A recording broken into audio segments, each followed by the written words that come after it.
우리가 마음의 뿌림을 받아 악한 양심으로부터 벗어나고 몸은 맑은 물로 씻음을 받았으니 참마음과 온전한 믿음으로 하나님께 나아가자. 아멘.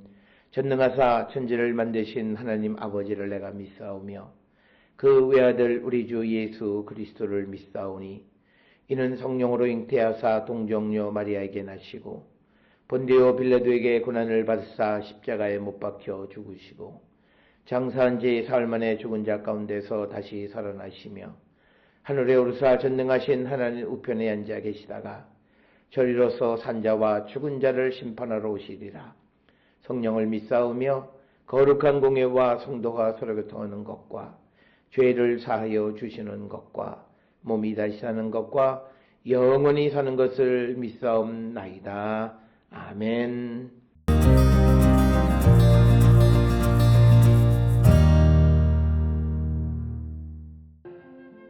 이 복음을 위하여 그의 능력이 역사하시는 대로 내게 주신 하나님의 은혜의 선물을 따라 내가 일꾼이 되었노라.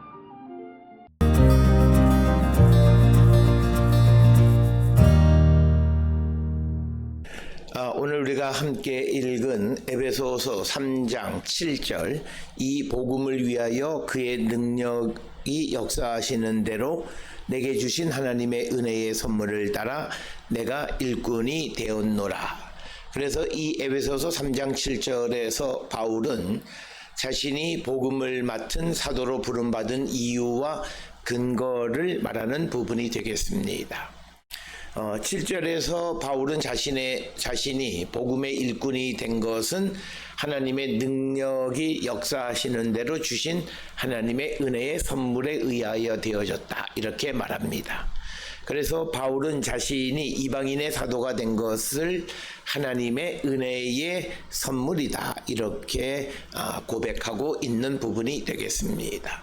바울은 골로새서 1장 23절에서도 자신을 복음의 일꾼이다, 이렇게 부르는 내용을 우리가 알 수 있습니다. 그런데 본문에서 바울은 자신이 일꾼이 된 것을 하나님의 은혜의 선물이다, 이렇게 기록하고 있습니다.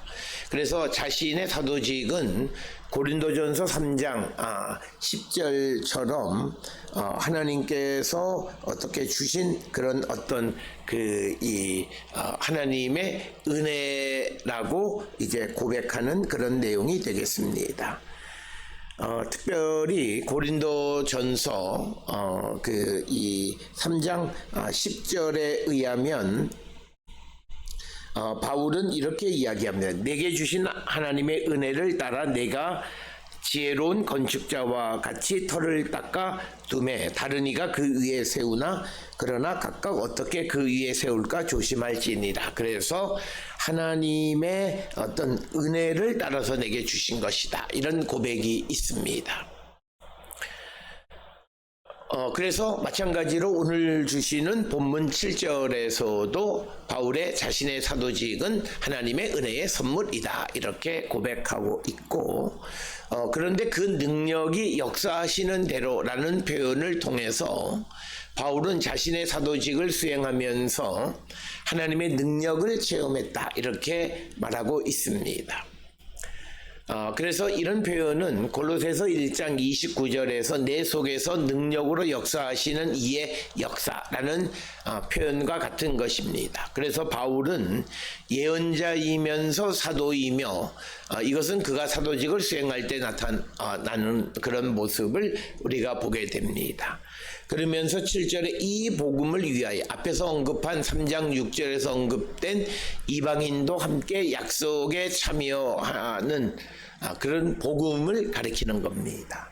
그래서 바울은 단지 복음을 믿는 자가 아니라 복음을 위해 존재하는 자, 곧 복음 중심적 사명을 가진 자로 정체성을 밝히고, 그리고 내가 일꾼이 되었다, 이렇게 말합니다. 디아코노스, 즉 종, 일꾼, 봉사자를 뜻합니다. 여기서는 복음의 사역자로서 바울의 사명을 의미하는 표현이 되겠습니다.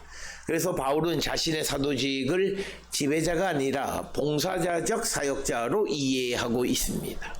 이 표현은 교회 직분자에 대한 바울의 본질적 이해를 보여주는 것인데, 사역자는 권력자가 아니라 섬기는 자다라고 하는 것을 우리에게 말하고 있고, 하나님의 은혜의 선물을 따라, 이것은 바울은 자신의 사역이 자격이나 업적에 따른 것이 아니다라고 하는 겁니다. 특별히 은혜의 선물이라는 표현은 사도 바울이 사도로 부름받은 것이 하나님의 전적인 은혜에 의한 것임을 고백하는 내용이 되겠고, 갈라디아서 1장 15, 16절과 같이 그는 사역 자체를 은혜의 결과로 해석합니다.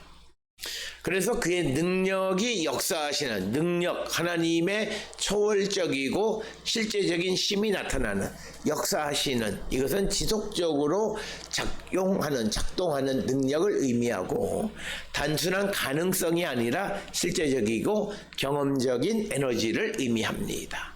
그래서 바울은 자신의 사역의 효력이 자신의 능력이 아니라 하나님의 힘에서 나오는 것임을 분명하게 고백하고, 그러기 때문에 그에게는 지침이 없이 끊임없이 죽을 때까지 복음을 위해서 일한다라고 하는 겁니다. 특별히 오늘 주시는 본문에서 사역은 부르심과 은혜에 근거한다라고 하는 것을 우리에게 보여줍니다. 그래서 바울은 자신의 사도직을 스스로 얻은 자격이나 공로로 이해하지 않고 그 사역의 출발을 하나님의 은혜, 사역의 지속은 하나님의 능력이다, 이렇게 하나님의 은혜로 시작해서 하나님의 능력으로 지속하는 것이 사역이다, 이렇게 고백하고, 이것은 바울이 자신뿐만 아니라 모든 사역자가 가져야 할 자기 이해의 모범이 되는 내용이 되겠습니다. 그러면서 바울은 자신이 이 사역자가 된 것은 섬김의 직분이다라고 하는 겁니다. 즉 디아코니아라고 하는 것, 즉 사역자가 권력이나 지위를 갖는 것이 아니다라고 하는 겁니다. 이것은 오늘날 우리가 직분에 대한 바른 이해, 디아코니아, 섬기는 종이다라고 하는 그것을 우리가 분명히 가져야 되는 것이고, 그러면서 하나님의 능력 안에서 일한다라고 하는 겁니다. 인간의 한계와 부족함에도 불구하고 하나님의 능력이 내주하고 역사하시는 사역의 실제성을 강조하는 거고, 고린도후서 12장 9절 10절에서 약할 때의 강함, 그것을 고백하는 사울 신학과 맥을 같이 하는, 그래서 우리가 꼭 기억하셔야 되는 7절의 말, 하나님의 은혜로 시작해서 하나님의 능력으로 지속하는 것이 사역이다라고 하는 것입니다. 따라서 오늘 주시는 에베소서 3장 7절은 이제 바울이 복음을 위한 섬김의 직분, 일꾼으로 부름을 받은 것, 그것은 하나님의 은혜로 되어진 것이고 하나님의 능력으로 그 일을 행하고 있음을 고백합니다. 이것은 그리스도인의 사역에 대한 이해의 어떤 근본을 우리에게 보여주면서 겸손, 은혜 중심성, 하나님 의존성을 보여주는 거고, 사역자가 사역을 지속하기 위해서 꼭 필요한 것은 하나님의 능력을 따라서 그가 하나님의 능력이 우리에게 임하는 것은 바로 성령의 충만함. 그래서 결국 사역자는 하나님의 은혜로 시작해서 하나님의 능력으로 그 일을 지속하는데, 하나님의 능력은 성령의 내주하심으로 말미암아 우리에게 영원히 지속되어지기 때문에 우리가 성령의 충만함을 통해서 그 맡겨진 일을 잘 감당하는 믿음의 성도들이 다 될 수 있기를 주의 이름으로 축원합니다. 기도하시겠습니다. 사랑과 은혜가 충만하신 아버지 하나님, 은혜를 감사합니다. 우리의 삶을 돌아보면서 우리가 하나님의 일꾼 되어진 것 하나님의 은혜이고, 그리고 일꾼의 사명을 감당하는 것은 성령 충만함으로 하나님의 능력에 의한 것임을 분명히 깨닫고, 겸손히 주께 무릎 꿇고 주의 도움을 구하는 우리 모두가 되게 인도하시고 복내려 주시옵소서. 예수님의 이름으로 기도드렸습니다. 아멘.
기도하시겠습니다. 이제는 우리 주 예수 그리스도의 은혜와 하나님 아버지의 무한하신 사랑과 성령의 위로 역사 교통하심이 하나님의 은혜로 시작한 사역이 하나님의 능력으로 지속되어짐을 깨닫고 겸손히 성령의 충만함을 간구하는 자 되기를 결단하며 세상을 향해 나가는 우리 모든 성도들 머리 위에 이제로부터 영원토록 함께 할지어다. 아멘. 주 나를 지키시고 그 얼굴을 내게 돌리시고